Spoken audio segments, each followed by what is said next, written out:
Mesdames et messieurs, je vous adresse ces quelques mots à partir de Bruxelles au nom de Air de Femmes qui est partie prenante au Congrès et au nom de l'Union des femmes africaines et souhaite avant toute chose féliciter les organisatrices pour cette initiative importante qui a été prise. Nous nous réjouissons que la République démocratique du Congo accueille ce 3e congrès à l'occasion de la 57e édition de la Journée internationale des femmes africaines. Et nous nous réjouissons que le président de la République, qui est vice-président de l'Union africaine, ait une attention particulière aux travaux qui vont être menés et surtout souhaitons qu'il accompagne les recommandations qui seront issues de ce congrès. Mesdames et messieurs, ce congrès se veut avant tout un hommage à ces pionnières qui se sont levées en 62 pour créer cette journée qui a commencé par la Conférence des femmes africaines, devenue Organisation panafricaine des femmes. Ces pionnières se sont levées dans un contexte particulier, celui des indépendances, luttant pour accompagner les changements auxquels l'Afrique était confrontée.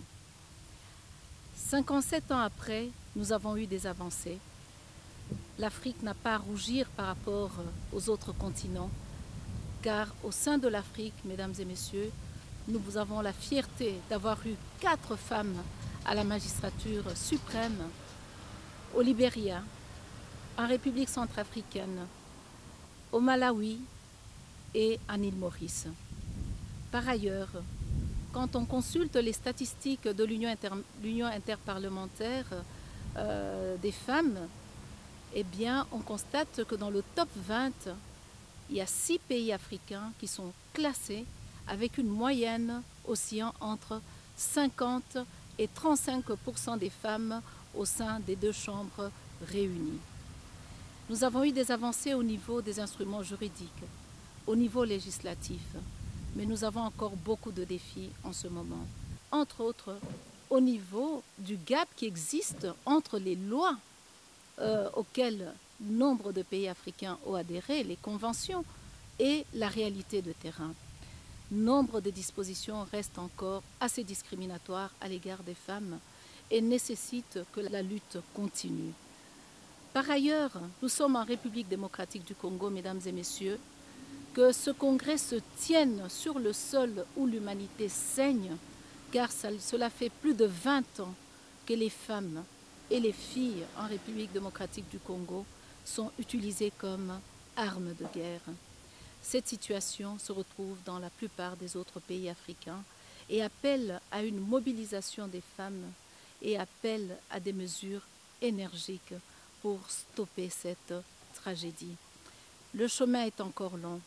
Au niveau économique, si l'on reconnaît que les femmes portent aujourd'hui l'Afrique, mais force est de constater qu'il y a de nombreuses barrières, notamment au niveau de l'entrepreneuriat des femmes, qu'il faut lever pour aider les femmes à progresser et à aller de l'avant. Au niveau social, il est important de pouvoir continuer à lutter pour l'éducation des filles, car si on a connu en 57 ans une progression, une avancée en termes d'éducation et de scolarisation des filles, ces dernières années, on assiste à un décrochage scolaire inquiétant dans la plupart des pays africains et à une augmentation des mariages précoces. Tant de défis et tant d'autres que nous sommes amenés à examiner au cours de ce congrès et nous espérons vraiment que les travaux nous permettront d'échanger les expériences, d'échanger les idées et surtout de renforcer cette unité dont l'Afrique a tant besoin au niveau des femmes pour continuer à aller de l'avant. Je vous souhaite d'excellents travaux et surtout des bonnes résolutions qu'ensemble, les femmes africaines de l'intérieur du continent comme de l'extérieur du continent porteront pour faire avancer notre continent. Je vous remercie.